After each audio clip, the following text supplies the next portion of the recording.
بسم اللہ الرحمن الرحیم۔ سامعین مکرم، آج ہم جس موضوع پر بات کر رہے ہیں وہ ہے صدقے کی فضیلت۔ صدقہ ایک بہت بڑا عمل ہے اور بہت بڑی چیز ہے، اپنی جان کا صدقہ دینا۔ اور سوال جو ہمارا ہے وہ اس بات پر ہے کہ صدقہ اپنے ہاتھ سے دینا چاہیے اور کس کو دینا چاہیے، اس بارے ہم آپ کو آج آگاہ کر رہے ہیں۔ یقیناً ہمارے معاشرے میں ایسے بہت سے لوگ ہیں کہ جو صدقے کے مستحق نہیں ہوتے، لیکن ہم لوگ انہیں صدقہ سمجھ کر دے دیتے ہیں۔ لیکن ہمیں صدقہ ان لوگوں کو دینا چاہیے جو صدقے کے مستحق ہیں، اور صدقہ اپنے ہاتھ سے دینا افضل ہے۔ اپنے ہاتھ سے صدقہ دیں تو آپ کو پتہ ہو جائے گا، آپ کو پتہ چل جائے گا، یقین ہو جائے گا کہ ہم نے صدقہ اسے دیا ہے جو صدقے کا مستحق ہے۔ آپ کسی غریب کو دے دیں، آپ کسی مدارس میں دے دیں جہاں مسافر طلباء ہوں۔ جو مسافر طلباء قرآن پاک کی تلاوت کرتے ہیں، قرآن پاک سیکھتے ہیں یا عالم دین بنتے ہیں، تو آپ ان اداروں میں اپنا صدقہ دے سکتے ہیں۔ لیکن صدقہ آپ کے لیے ایک بہت بڑا اجر ہے، آپ کے لیے ایک بہت بڑا مقام رکھتا ہے۔ صدقہ آپ کی مصیبتوں کو بھی ٹال دیتا ہے، اور صدقہ جو ہے آپ کی جو بیماریاں ہیں، آپ کی جو پریشانیاں ہیں، ان کو بھی ٹال دیتا ہے۔ اگر صدقے کی فضیلت دیکھیں تو صدقے میں کیا دینا چاہیے؟ آپ صدقے میں پیسے بھی دے سکتے ہیں، آپ صدقے میں صدقہ کھجور کا بھی دے سکتے ہیں، کیونکہ آقا کریم علیہ الصلاۃ والسلام کے زمانہ میں جب صحابہ کرام علیہم رضوان اجمعین صدقہ دیا کرتے تھے تو وہ کھجور کا صدقہ دیا کرتے تھے۔ اور صدقہ ہمیں دینا چاہیے، کم از کم دن میں صدقہ دیں، اور 2 دن 4 دن میں اپنی جان کا صدقہ تو ضرور نکالیں۔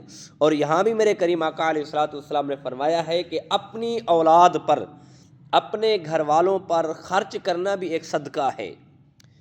اپنے گھر والوں پر بھی ایک خرچ کرنا صدقہ ہے، یہ اللہ کے نبی نے ہمیں بتا دیا ہے۔ لیکن ہم صدقہ دیا کریں، صدقہ دینا چاہیے۔ وہ اس لیے کہ دیکھیں جو غریب ہیں، غربا ہیں، یتیم ہیں، مسکین ہیں، جن کا کوئی کمانے والا نہیں ہے، کوئی کام کرنے والا نہیں ہے، جن کا کوئی روزی کا ذریعہ نہیں ہے، اور اگر ان کو ہم صدقہ دیں گے تو ان کا ایک روزی کا سلسلہ بن جائے گا، ان کے بچوں کا کھانا بن جائے گا۔ یتیم ہے، بیوہ ہے، تو اپنے بچوں کا پیٹ بھر کر وہ کھانا کھلا سکے گی۔ اور صدقہ گوشت کا بھی دے سکتے ہیں، اور صدقہ پیسوں کا بھی دے سکتے ہیں، گندم کا بھی دے سکتے ہیں، آٹے کا بھی دے سکتے ہیں، اور اسی طرح کھجور کا بھی صدقہ آپ دے سکتے ہیں۔ لیکن صدقہ دینا چاہیے، بار بار کہتے ہیں کہ صدقہ دینا چاہیے۔ اللہ کے نبی نے یہ فرمایا ہے، جب تم صدقہ دو گے تو اللہ رب العزت تمہاری ہر بیماری کو تم سے دور کر دے گا، تم بیماری سے چھٹکارا پا جاؤ گے، بیماری سے راحت پا جاؤ گے۔ لیکن صدقہ ایسے شخص کو دیں جو صدقے کا مستحق ہو۔ ایسا نہ ہو کسی کو کہہ دیں یار یہ میرے نام کا صدقہ دے دینا تم، لیکن ایسا نہیں ہونا چاہیے۔ صدقہ اپنے ہاتھ سے نکالیں اور اپنے ہاتھ سے ہی کسی کو دیں۔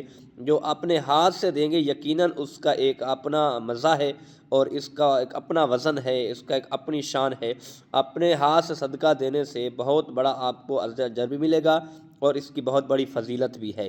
اور جو لوگ صدقہ نہیں دیتے تو انہیں چاہیے کہ صدقہ دیں، اپنی جان کا صدقہ بھی دینا چاہیے، اپنے مال کا صدقہ دینا چاہیے۔ جو آپ کماتے ہو، روزی کرتے ہو، کاروبار کرتے ہو، ان میں سے بھی صدقہ نکال کے غرباء کا، یتیموں کے لیے نکال کے صدقہ دیا کریں گے تو اللہ آپ کے رزق میں مزید برکتیں عطا فرمائے گا، اللہ آپ کے رزق میں وسعت عطا فرمائے گا، اللہ آپ کے کاروبار میں برکتیں عطا فرمائے گا۔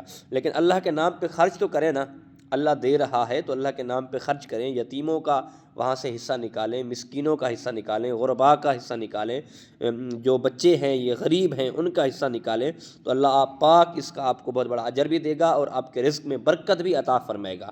اور ہم یہی دلی دعا کرتے ہیں، اللہ پاک سب کے رزق میں، اللہ سب کے کاروبار میں برکتیں عطا فرمائے، اللہ کل بیماروں کو شفائے کلی عطا فرمائے، اللہ صحت والی لمبی زندگی عطا فرمائے۔